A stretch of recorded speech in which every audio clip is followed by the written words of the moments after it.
So I'm seeing a lot of conversation online about the men who wear rhinestones, cheetah print, anything deemed as feminine clothing.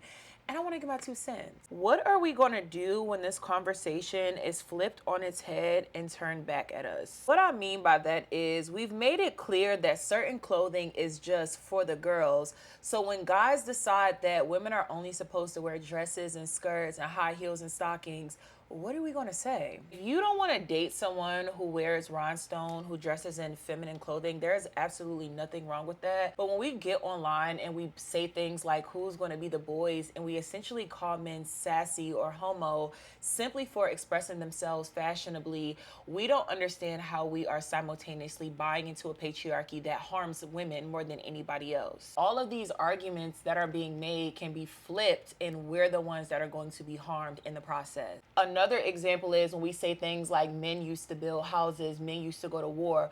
What are we going to do when men say, oh, women used to be in the kitchen, women belong in the kitchen? What are we going to do? What I've noticed about patriarchy is a lot of us don't actually have a problem with patriarchy.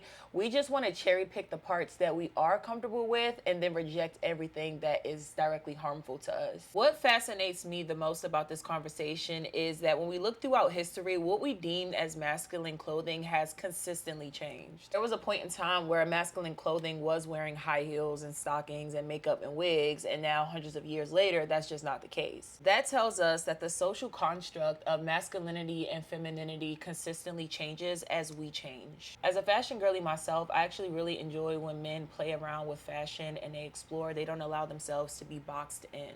Again, if that's not your cup of tea, I don't see anything wrong with that, but I think this conversation can get very dangerous because once it's flipped on its head and applied back at us, women are going to be the ones that are affected the most. That's my 2 cents. Have a good day.